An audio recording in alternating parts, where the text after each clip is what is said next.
Hello? All right. I wasn't sure if it was on or not. Thank you everyone for coming. So this is Arlene's exhibition. Hopefully everybody has had a chance to see it at some point. I think it's been extended, right? Till November 8th. November 8th. So if you haven't seen it, you could come back and spend some time with it. So I told Arlene, we talked yesterday, I told Arlene, this is really an opportunity for you to talk about your work. I'm not going to ask really complex questions that are going to put you on the spot. I'm just going to ask questions that will prompt her to think about the work as I sort of experience it, right? And so we'll have a question and answer period afterwards as well. I'm not sure, what are we looking at, about 45 minutes or 40 minutes? Okay, yeah. Okay, it's 4:20 right now. All right, so one of the things that really interested me about this exhibition is, well, there's certain ideas that are flowing through the show for me. One is this in-between space, right?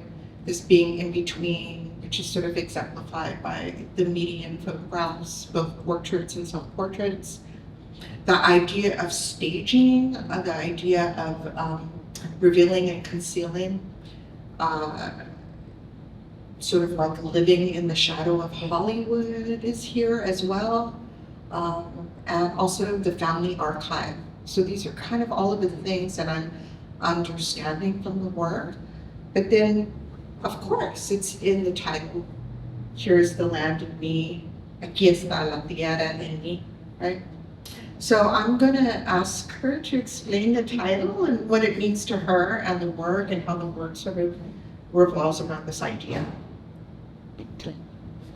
Thank you, Christina. Thank you so much for being here with me. It's wonderful to be able to be in conversation with you, and I appreciate starting with that question because it took some time to think about the title for the work, and in a way it became this very kind of obvious order of words of here is the land and me. When I think of the land, I think of Los Angeles, and it's often named the land. We have a very big sprawl, and when I think of the ways that we place ourselves, we often could talk about, we are in the land. But I thought about like this land, this vast place is also something that can be within myself or within my body. It's something I carry. So even if I'm to leave the land, or I'm constantly informed by the land. So in a sense, it also seems to make sense to me in terms of how I'm making work, because I'm often placing myself in a position to make a landscape, but that landscape has a piece, a person or something within the landscape that now becomes something else that is different than a landscape. And so that continues to be the way that I can show you a landscape, but I can never really show it to you. I can only show it to you the way that I see it, the way that I'm experiencing it, feeling it in a visceral way. Yeah, I mean, I think that's been an internal question, right? How to depict landscape, actually, how to actually depict it. Because as we know, all kinds of things happen in the landscape. There is a history with each and every view that we have onto the landscape, but we don't necessarily know what that history is. And so, like, representing landscape, right, a view, is necessarily subjective, right? I mean, it has to pass through us in some way, unless we're just pointing our camera somewhere, finding the horizon line. So this sort of passing through, right, is the thing that I'm interested in. And what's happening when it's passing through you, I think is what is here, right? I was really very interested in this idea of landscape and identity in particular, but also landscape in terms of being in the shadow of Hollywood and how that's sort of represented in a very sort of undercurrent way, right? It's below the surface. But when we were making those initial cuts, like when I was looking at your initial photos, there was a lot of backlot photographs from Universal. Yeah, like from these different prop nurseries in North Hollywood that I grew up passing by and seeing when I was a child. You know, I at one point went to elementary school in North Hollywood, and we'd pass by these different green lots where they make all the fake plants and trees. And so as a child, I think that started to formulate my vantage point and kind of the ways in which I was reading landscape, and that there are things that don't belong, that are fabricated, that can be placed there and kind of at some point start to read as the normal landscape for me. And so whether it's, you know, palm trees that don't have leaves, or fake icebergs, or fake, you know, like Nightmare Before Christmas trees that are placed embedded in neighborhoods within where there's apartment buildings. And so it was an early lesson to me that that a landscape is constructed, and it can be constructed with absurd things or things that don't belong, and something that seems that is out of place can still be there and can be placed there to say something. And so yeah, that was the beginning of it. But when you talk about like the shadow of Hollywood and filmmaking, I think about the first thing I think about is labor. You know, again, growing up, the San Fernando Valley is like the second half of Los Angeles over the hills. You know, it has the Los Angeles Public Libraries, it has LAUSD schools, it has LAPD, but it's because of the layout, it doesn't have those characteristics of what Los Angeles is that you see in terms of how it's presented to the world, and it doesn't fit the imaginary of Los Angeles. So it becomes this kind of like open no land that can be shaped and morphed into anything due to props, due to how we manipulate the space.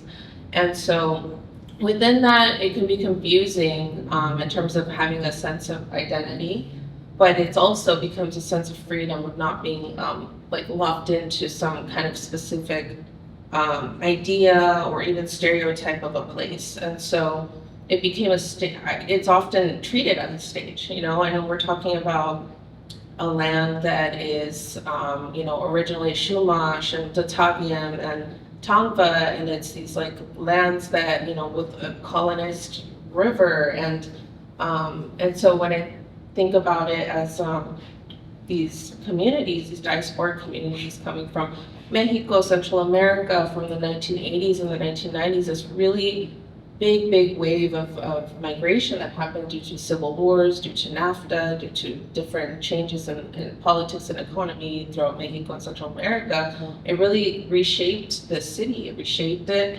And, you know, Canoga Park, Van Nuys, Panama City, these were like really important receiving grounds for these communities that were economic refugees or political refugees, and started to reshape being displaced from their own lands, now making sense in this new land. You know, a generation in, some of my cousins were like doing the heavy lifting on production sets, like they did lighting, or they were grips, or, you know, family members that work in that sense. And so very much like the labor that is in the shadow of filmmaking.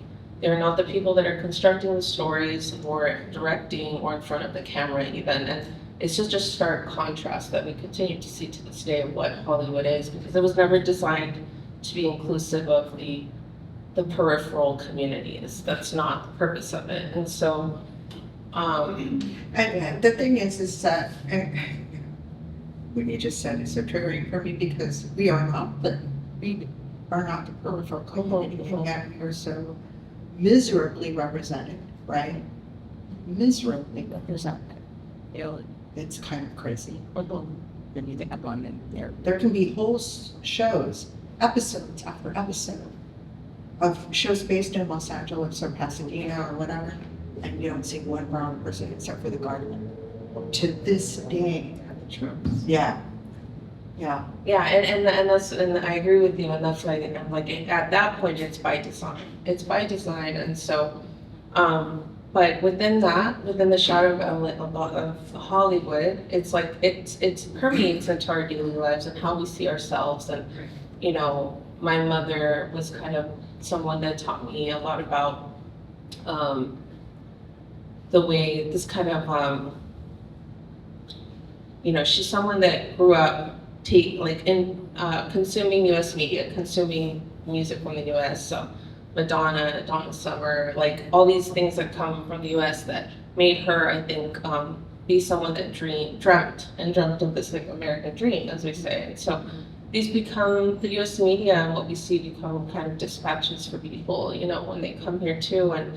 And so we've taken a lot of lessons from also the ways that Hollywood constructs stories and the ways that we kind of read our own struggles and talk about ourselves. Like, you know, there's often can be like a romanticization of our struggle or the ways that we, the things that we've been through and our memories, but that also comes from our own traditions and magical realism and talking about things as bigger than, or how would I say it, like exaggerating or making something sound spectacular, right. and that the ordinary is a spectacle, you know, and that's something else that I think kind of interlocks with Hollywood in a way too. Right, more drama. Yes, more drama, yes. Since we're not represented in drama on the screen, we're going to represent it in our own lives. Mm-hmm.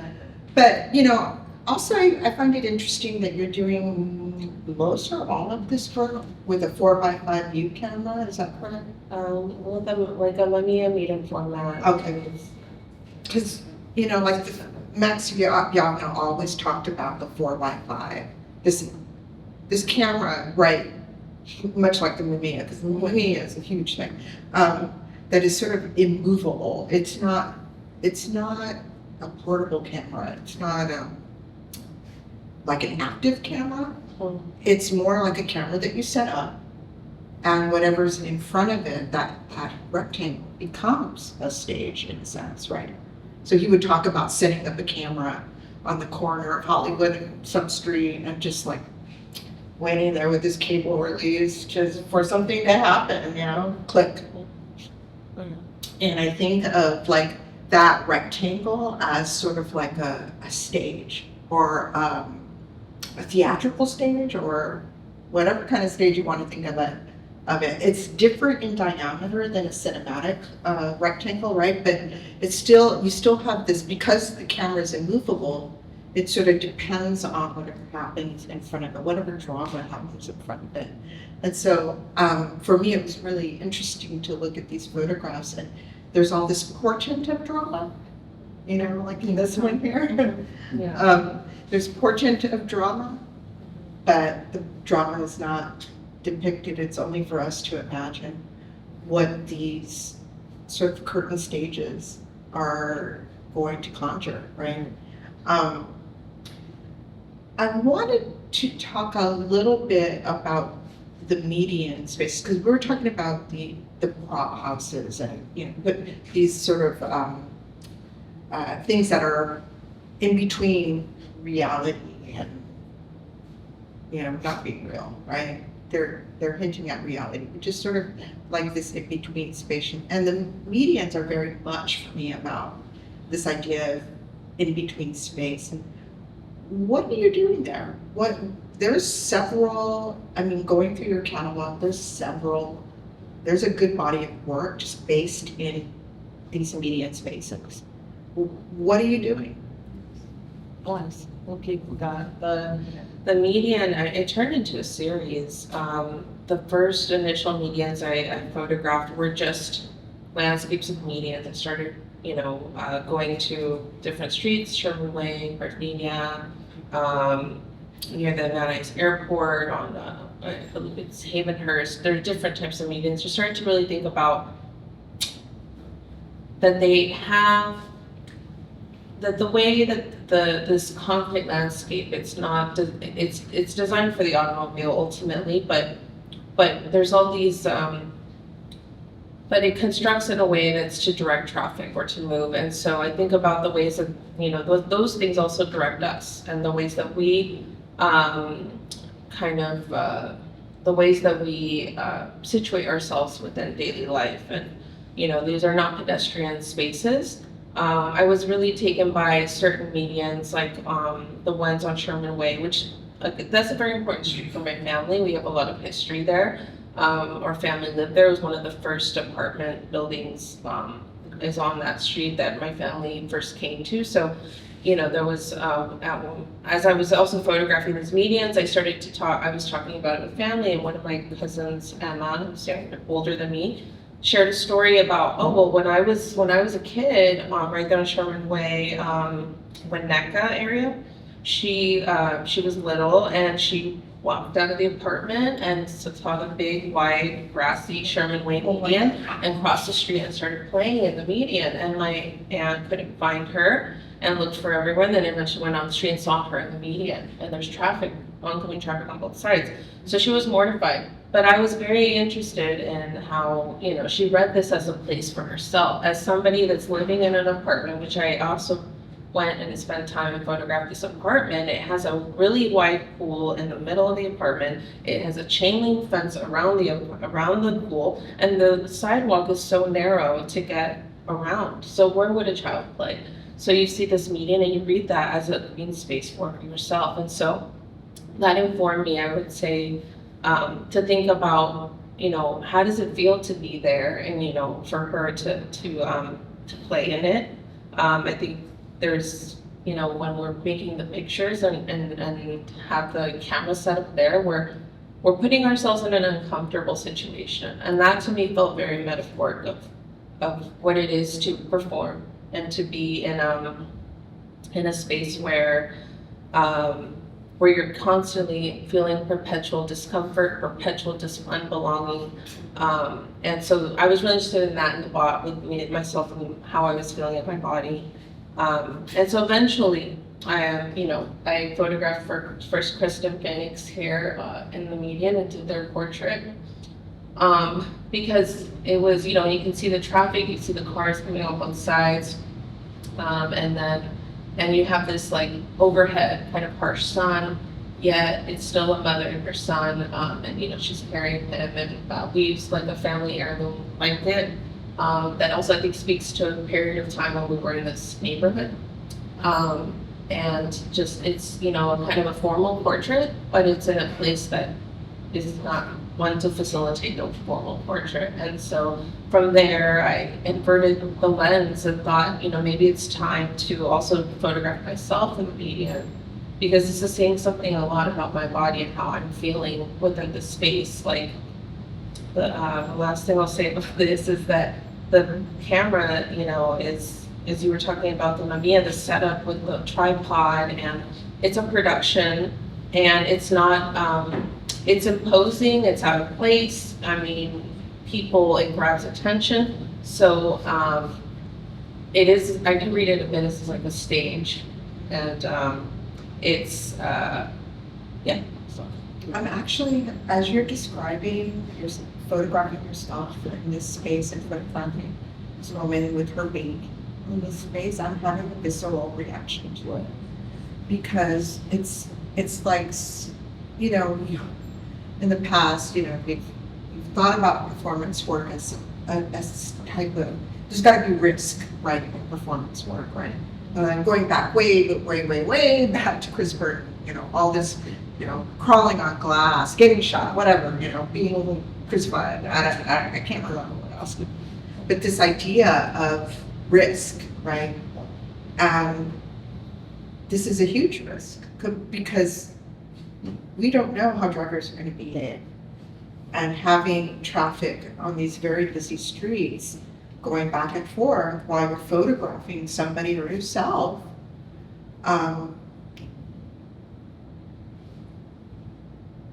the photographs in a way look very peaceful, especially the ones where you're in them sort of lying on the grass or lying down.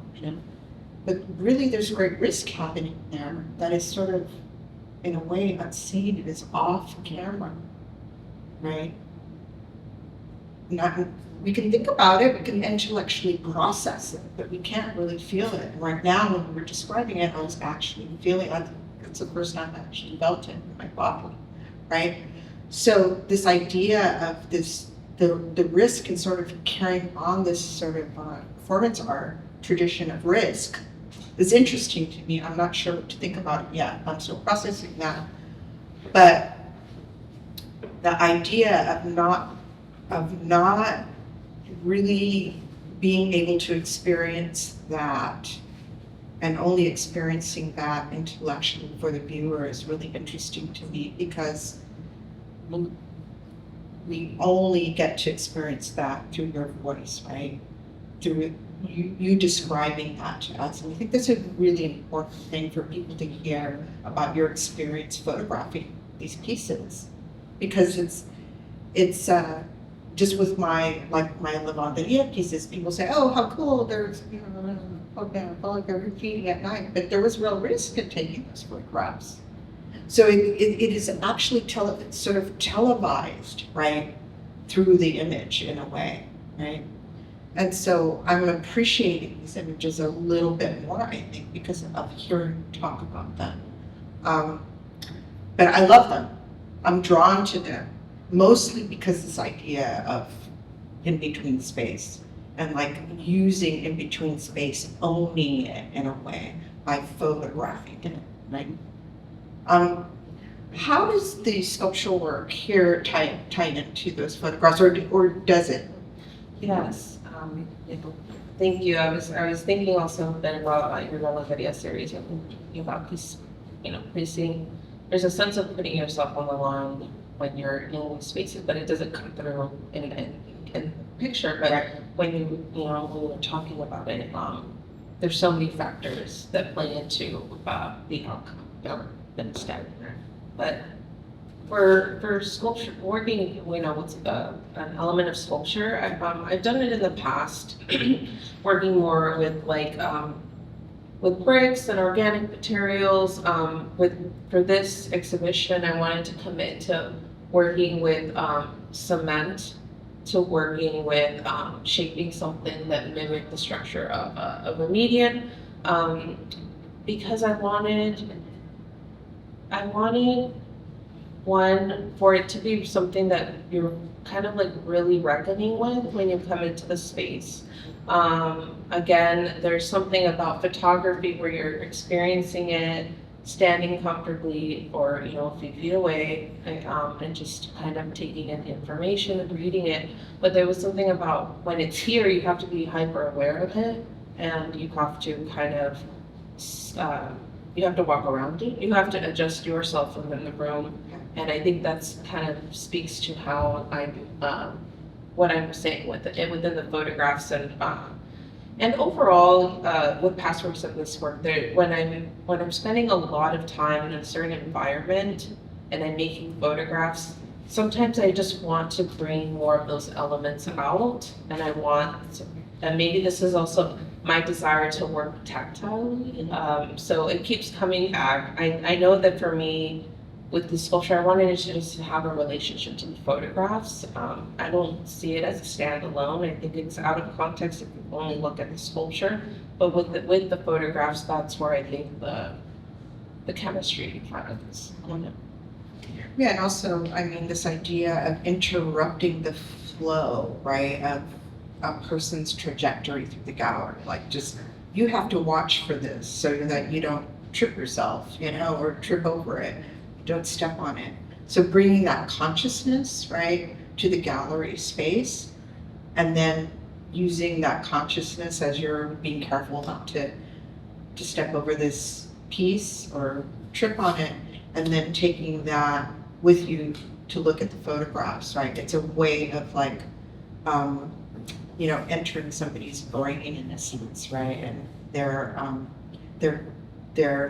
thought process when they're looking at the photographs, because these images that are in the sculpture are repeated in the photographs or vice versa, right? So the rocks here, you know, the plants here, the baby's breath, right, on the back of the mat, right? So there's all this echoing happening with the piece that I think is really like deftly done, you know? It's not just a depiction of media, right? You've included objects that make sense with the photographs, that make you contemplate the photographs in a slightly different way than maybe you would without it. Yes, I wanted to incorporate some elements of personal objects within it. In thinking about the median can be a parameter. It's a limited space in which you can momentarily exist through when you're in the photos, but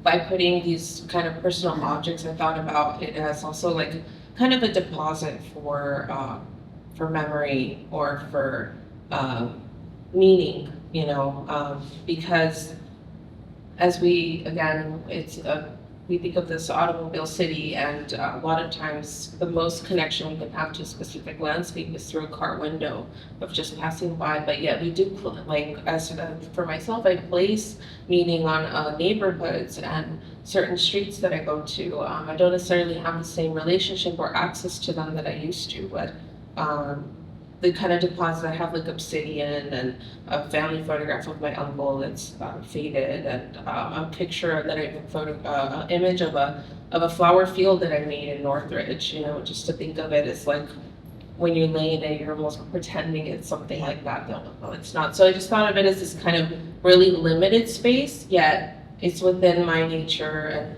and maybe and within my community's nature to make something so limited be infinite in terms of possibility.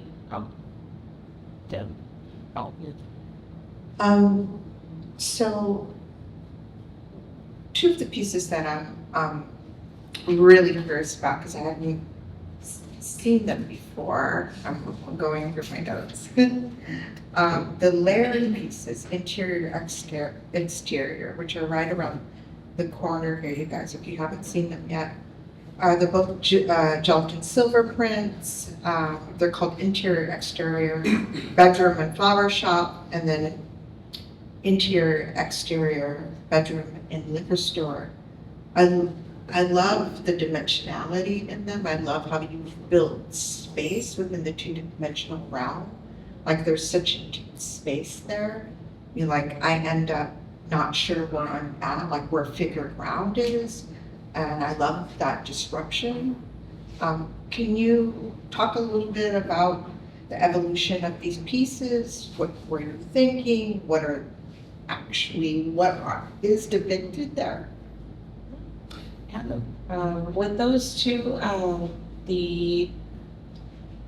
I could start from the beginning in terms of talking about street photography as kind of was the most accessible way to start photographing, and you know, throughout different neighborhoods, the highly reflective business fronts and windows that almost read as these like double exposures or like sandwich negative type of viewpoint that can happen because of the reflection. But I was really interested in the ways that you're peering in, but you're also capturing a lot of the city scene and the cityscape behind you. So there's something happening, but it's all compressed. And so within the interior exterior, I wanted to blend or dissolve the difference or the I guess separation between the street view and something very intimate that's an interior that is also an archive. So when essentially with that work, I printed out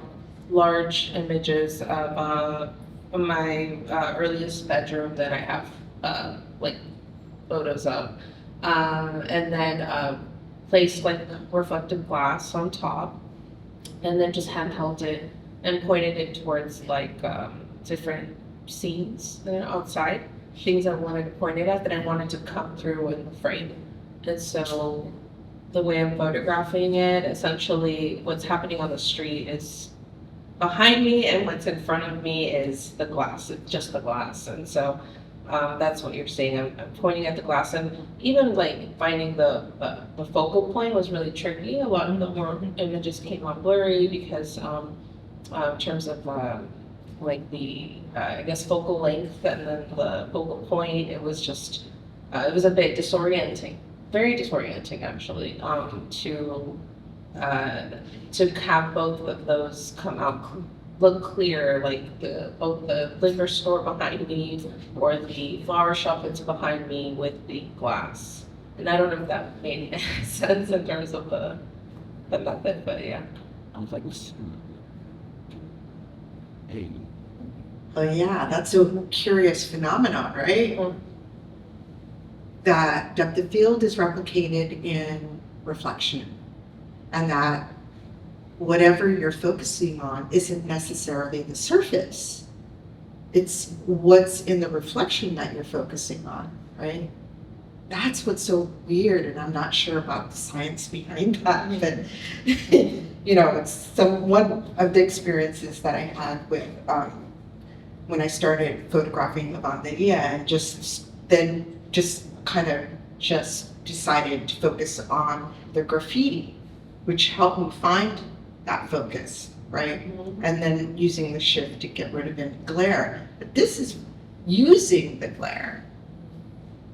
So I find it reminds me of Lee Friedlander's work. I don't know if you're familiar, but where he photographs himself in these window displays. And so you have what's reflected on the window, which is actually behind him. And then you have the display behind the glass. And then you have him, which helps you figure ground, right? Which helps you figure ground. But there's none of that in yours. Yeah. I'm like, I can't, so it's like this almost elusive photograph in a way, right? It's an elusive subject. And I like this idea of like, presenting a photograph in which the subject matter is the elusiveness itself, right? It's like trying to figure out where the surface is. Mhm. Yeah, it's an interesting phenomenon when I look at those. That's why I want you to like totally explain how you get those done.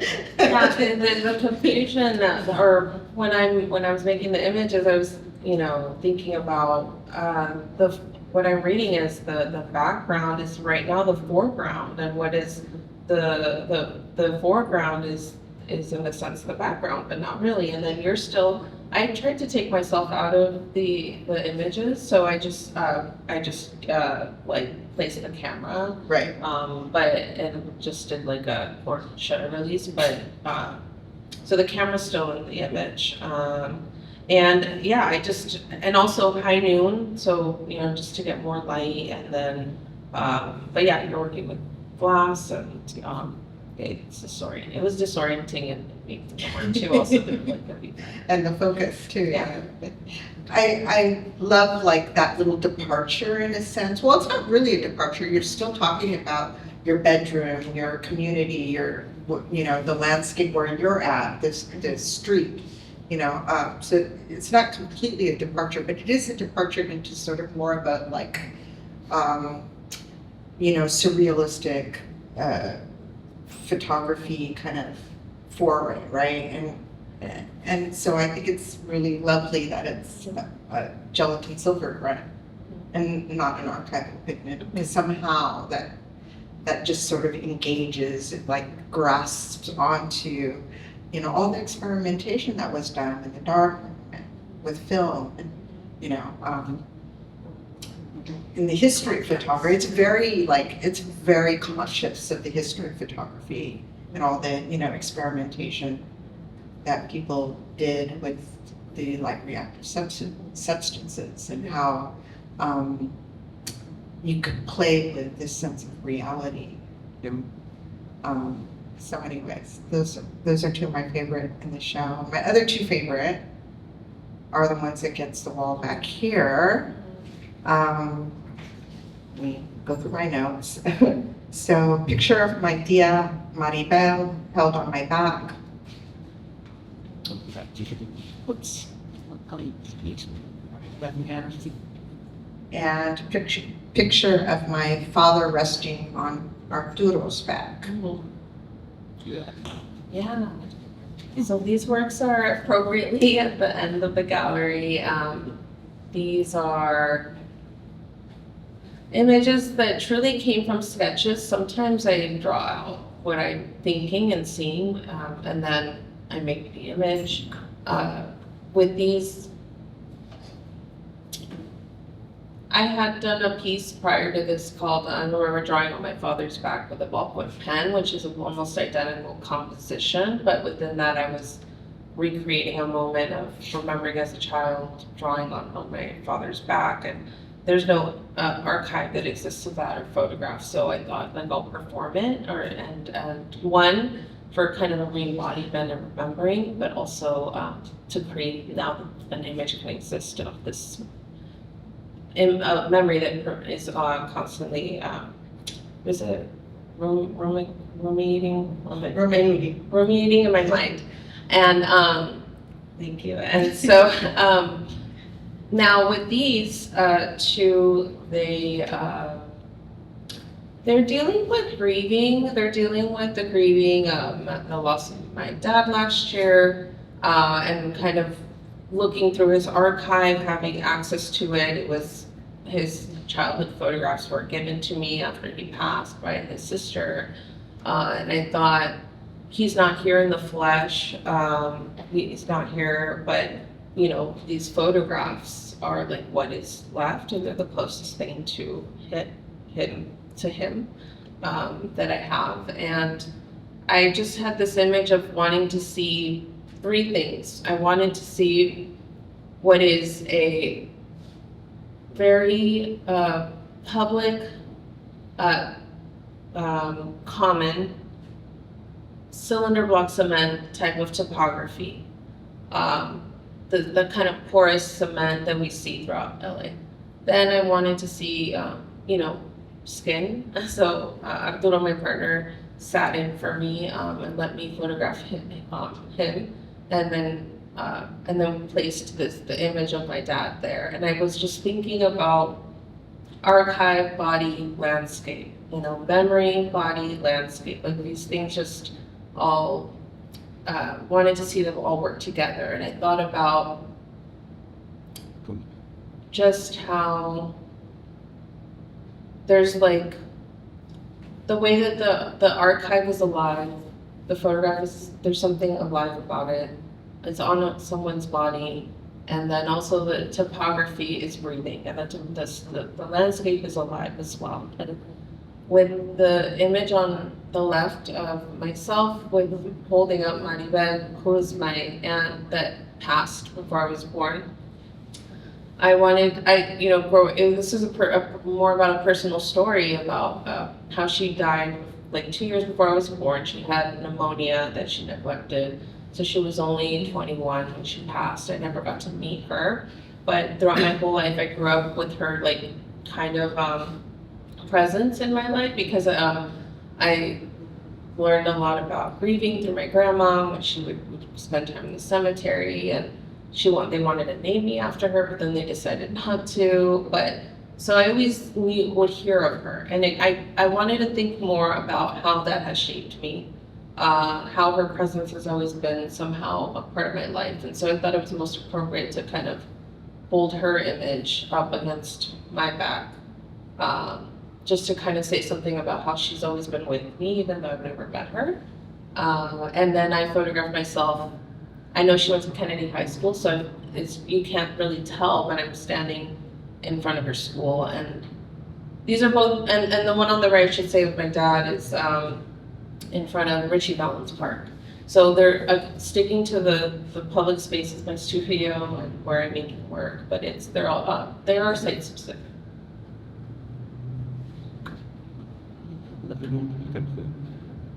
So I'm wondering, is it important that we know that that is Artie's back, or is it not important?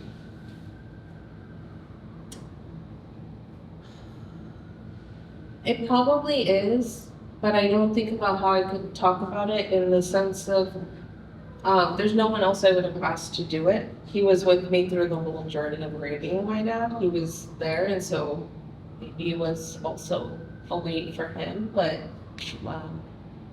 I don't know if I would have done it if it wasn't him that Right. that we could photograph. I think that's interesting how that transfers, right? That transfers to the people that we're with, that we love, like this idea of how who we choose sort of mirrors where we've been, in a sense, in ways. Yeah, I wondered, I mean, the piece does has his name, right? Now that I Yes. think about it. Yeah, so, I mean, And my dad's middle name is also in Poodle, which is interesting, but yeah, it's just, there's a lot of, there's connections there. I kind of love that, yeah. The baby's breath is in that photograph and also in the median piece that you've done here, sculpture. What is the significance of the baby's breath? Truthfully, I started learning about the role of the baby's breath being used when I was, there was a time that I was learning how to make like the flower crowns. I made sculptures with them in the past and would make photographs with the flower crown sculptures. And so spending time in the flower district and talking with people there that make them, they were just a very traditional flower that is included in them and in funerals. And really that's it. I mean, I just wanted Every occasion. I mean, yeah, right? it's true. Yeah.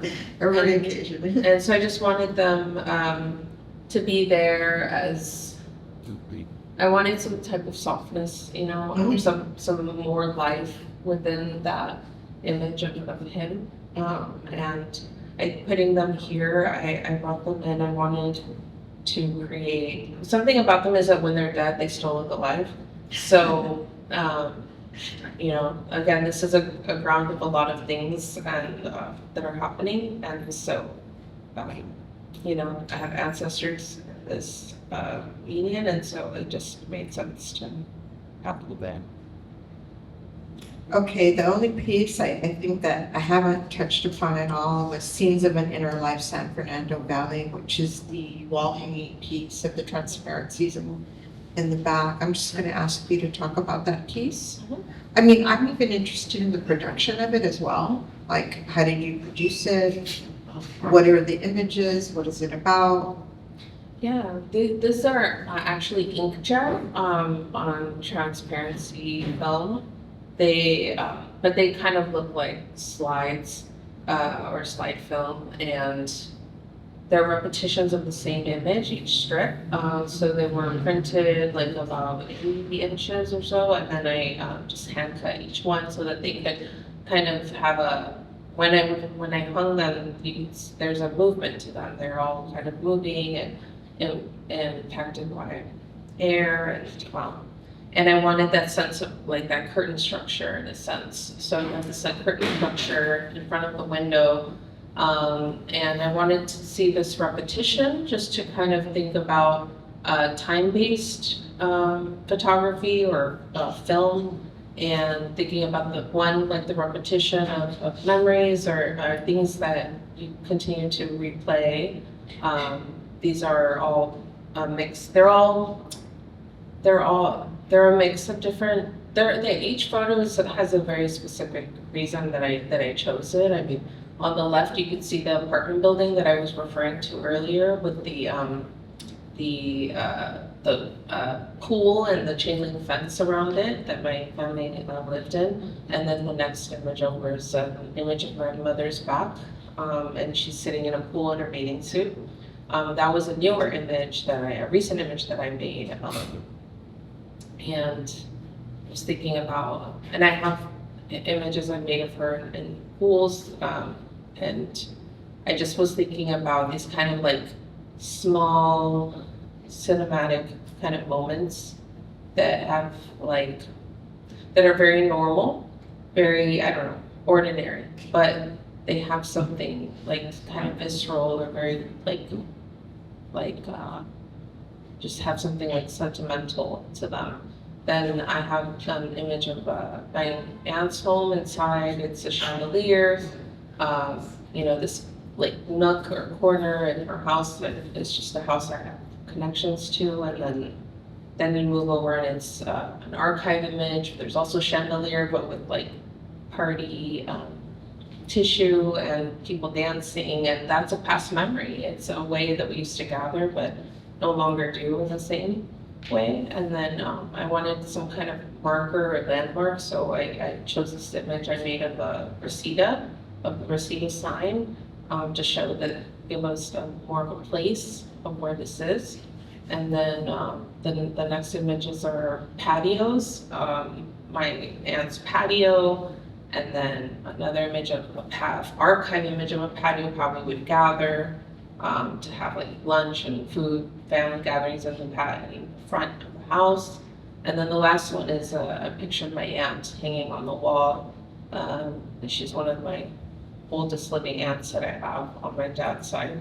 So these are all just like moments that I thought could be painted to get kind of like paired together to create some kind of loose story, and I think it's also about how coming to the U.S., our family, learning how to live here, we arrange our kind of arrange our stories and our life and our sense of memories, kind of like movies do. Or Stories. Yeah. stories. I'm interested in the idea of this transparency, how you're looking through the image, but you're also looking beyond the image in a sense, because you can see through it. And then also this idea of, as somebody experiences the images, they breathe a little and the whole thing kind of loops, right? So it's reactive to whoever's looking at it or passing by it. What, in terms of the construction, like what were you thinking about? And I'm sure that you thought about that, right? Like how that would work. Mm-hmm. Similar to this piece where, somebody has to be conscious of not tripping over it, and somehow that that consciousness is taken to the images. Here it is within the image, like that structure, like affecting the view is within within the image itself. So I'm wondering, what were you thinking? How that would change the way somebody would look at these images instead of putting them just as a regular photograph on the wall. Right? Yeah, well, one, I wanted them to look kind of like a slide film, and so it's going to be transparent, and you're able to see through that. And so there's something here that is playing similarly to the interior-exterior works, and that you're looking at this photo that I chose, but then you can see through it, and you're also getting the background, which in this case, because it's installed here, we're seeing downtown LA, we're seeing that exterior. They're being sunlit at different times, so throughout the day it changes, and at times they even project or reflect onto the ground, so you can see them in that way. And I think the sun coming through, it just continues to be this idea of projecting, and maybe like kind of more of a kind of a nod to how to filmmaking. I think of there's like the Agnes Varda, she did this house, the Cinema Shack, where she took all these films of all these different films that she made. So there are like these archived rolls of film that she installed them in this house and let the sun just kind of come through. And she had these like sunflowers in the middle that were absorbing the sun, but they also have the layer of the film in it. And she wanted them to be viewed because otherwise no one would see them.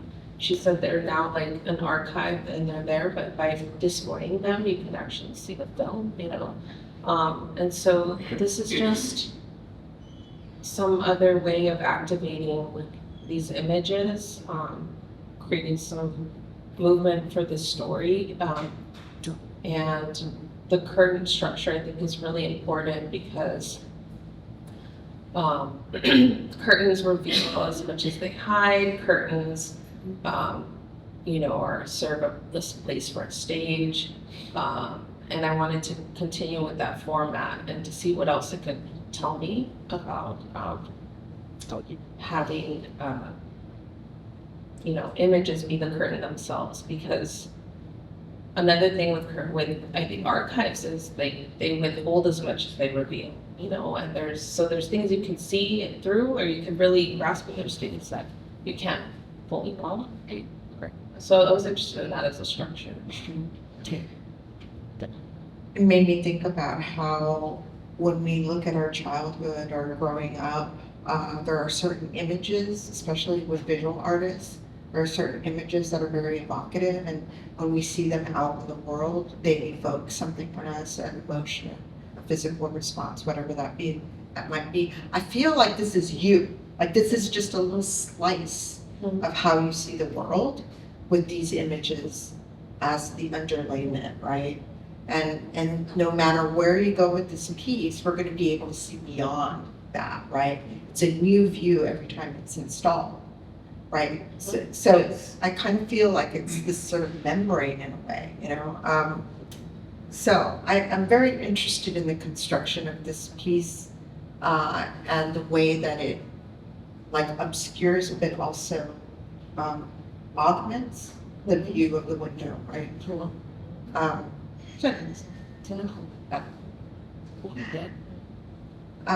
You want to end here? Are we good? Yeah. How are we on time? I think it's time for us to end. It's 5:11. So you want to open it up to questions? Does anybody have any questions for Arlene? Questions, comments? Lady Bennett? Hello. I have a question. I don't need a microphone, I'm not enough. Well, I was really interested if you could talk a little bit more about the structures that you build in your landscapes, and it kind of maybe touch a little bit about curtains, but also something stood out when you said that your kind of early memories, it's like these things that seem that they don't belong in the landscape, and your intention to bring these curtains and these sea sands and things like that into the space. Can you talk a little bit more about how you kind of construct these images? Like what makes you want to place this backdrop where you're obstructing the landscape, but yet we can still kind of see through it, or like the two in the front over there where we can see you in your silhouette? We will just does work. Yeah, absolutely. Thank you. So when I started thinking about curtains or the images in the front, those are bed sheets. I was thinking about bringing these elements from home into the public space or the natural landscape. I was thinking about kind of one that the studio, that I don't have a studio, that I don't have a place that I make. I don't have a private studio where I create work. So my studio is outside, where I make things. And so there's a bit of this making it a place, although it doesn't lend itself to that, making it something that is one, playful, but also for a moment being a place that where I'm acting as if I was in a studio. If I didn't have that necessarily, I don't want to say limitation, but if I could just create without thinking about the challenges of the ambient conditions, how would I just make something, and so these are all really they're challenging moments or challenging photos to construct, and that you're at the mercy of a lot of what's happening. With the curtain to the crater image, it was important for me to think about, I wanted to make this photo at an overlook in Puerto Ranch that just really shows this side of the valley, the mountains. But I thought to myself, thinking again of this is the land, this is the land of me, there's an element of home, of like what would be like looking through like a window, or looking through a curtain, to show that there's still like there's still this like filter or inner of like how I view it, and also there's a bit of like a withholding of like I can't fully show you what everything that it is. I can only show it to you the way that I'm seeing it and feeling it.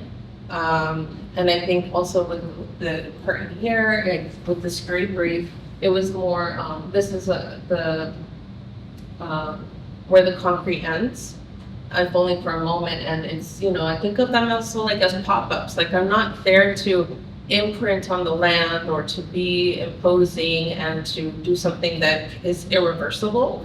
So my way of working in the land is to say, like, I'm going to install something, make an image that is very involved, but then all of it goes away and I take it away. And so with this one, it was more about, this actually is because we had like a valley study group and we wanted to go to the Sepulveda Basin area where like you could see the soft bed and natural part of the LA River. There's a section that is natural. And so I wanted to really mark that moment between where the concrete ends and where it becomes soft ground and it's in its most natural state. And I think that the curtain invites some like form of possibility, like a peering in of something to really frame it as like, look at it more as like as a stage for something more or something else. I think of Kevin McCarty's photography where he went around LA in the 2000s just photographing all these different nightclubs and empty stages and all the and I paid a lot of attention to all the curtains, all the beautiful, thoughtful ways of draping and making curtains and translucent curtains or thick curtains, but they're all there to like set a stage for something, to hide something, to show something, reveal something. And so it's kind of what I'm thinking about. Yeah.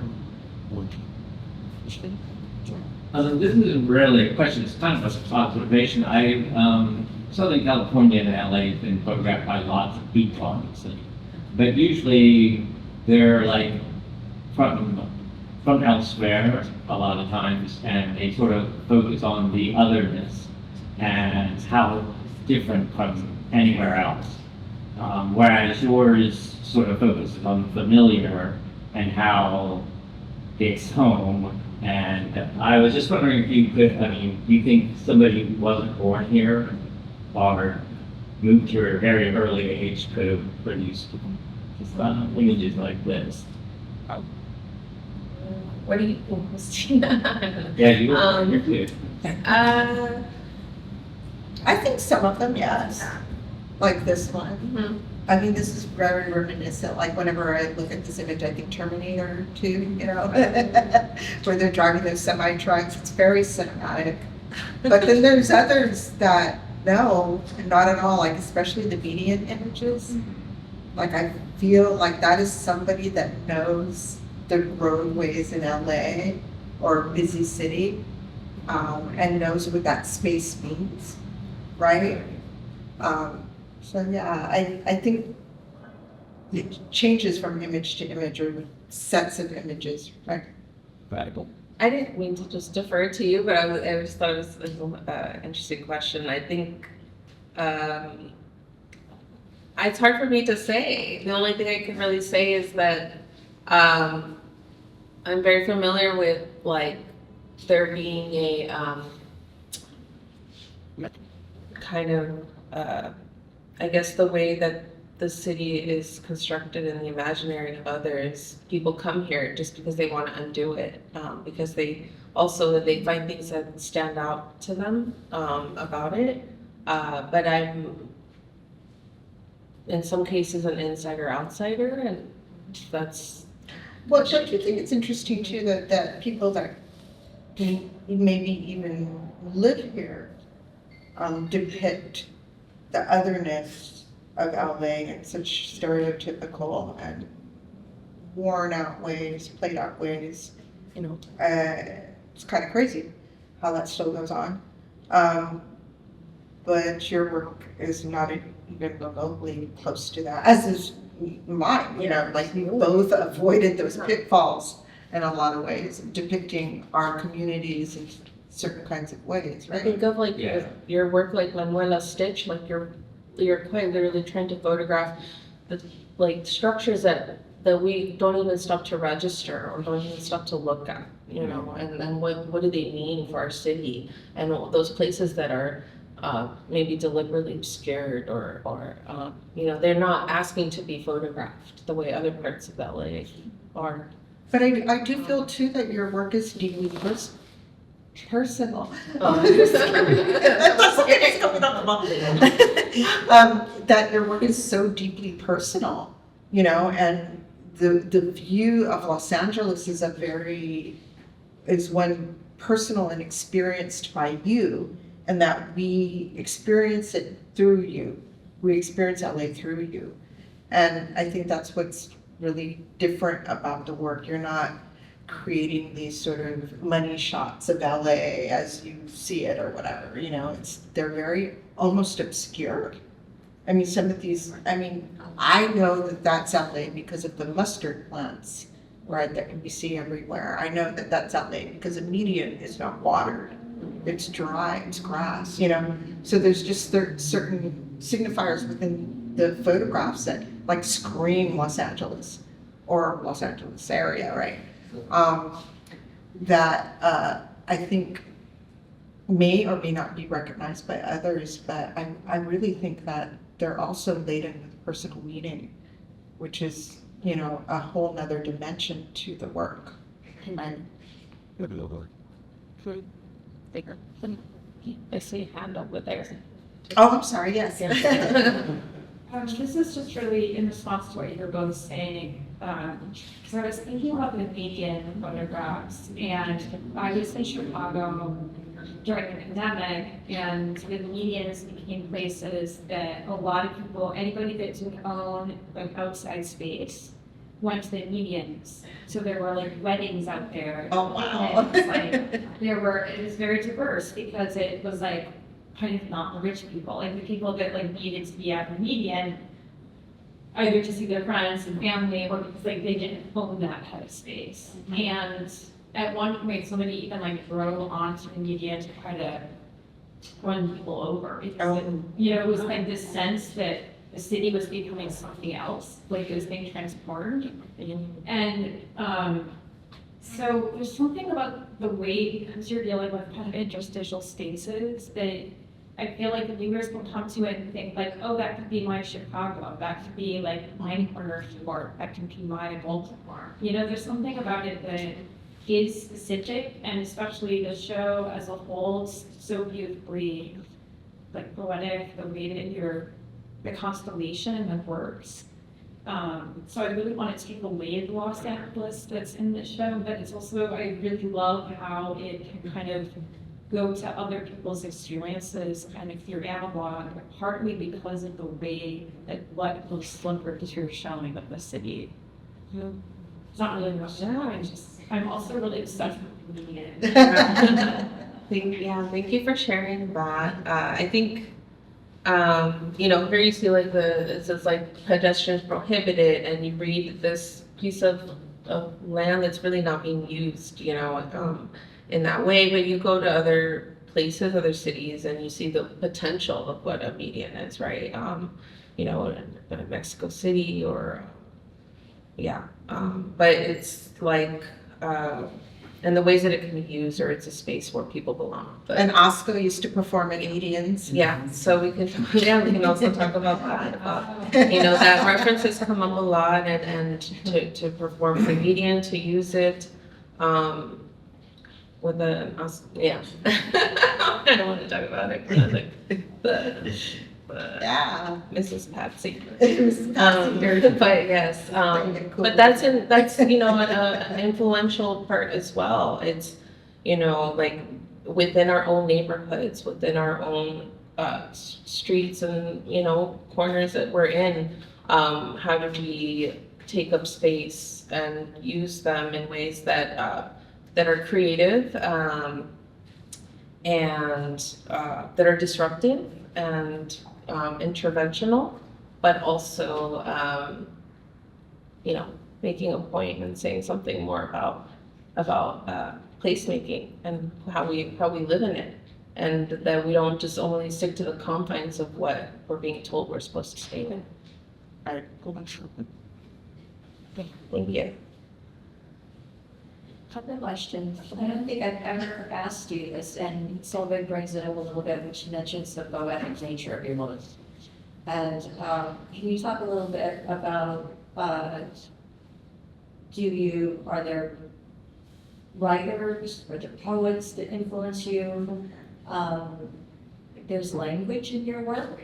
Mm-hmm. You give the space for the image to allow the story to be told. Yeah. But if you could elaborate a little bit on how it can. I'm a lover of memoirs. I love memoirs, and I think of like Luis Rodriguez is always running.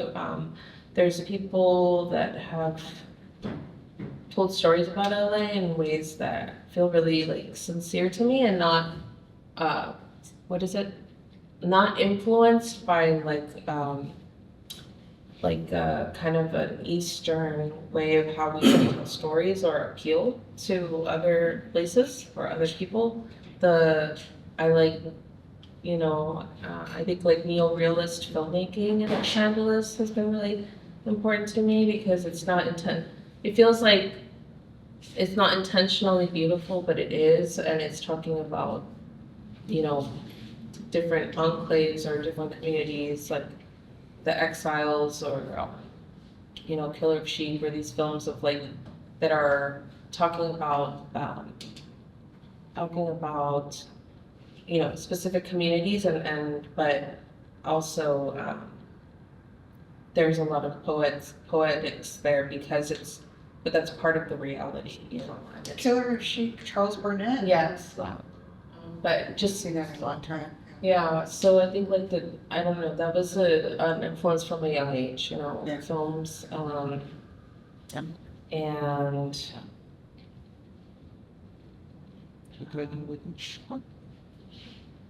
a lot of photographers. I think a lot of photographers right now that are also dealing or talking about archives and placemaking, I think are interesting. I feel like Arlene Mejorado and William Camargo and people that are both in using landscape and using family stories and archives and to do something to create new images.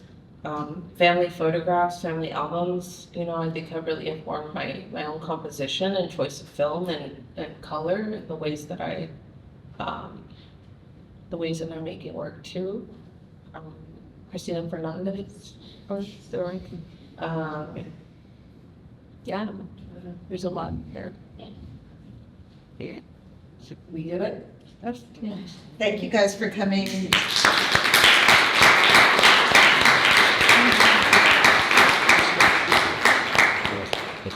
So there's water and champagne.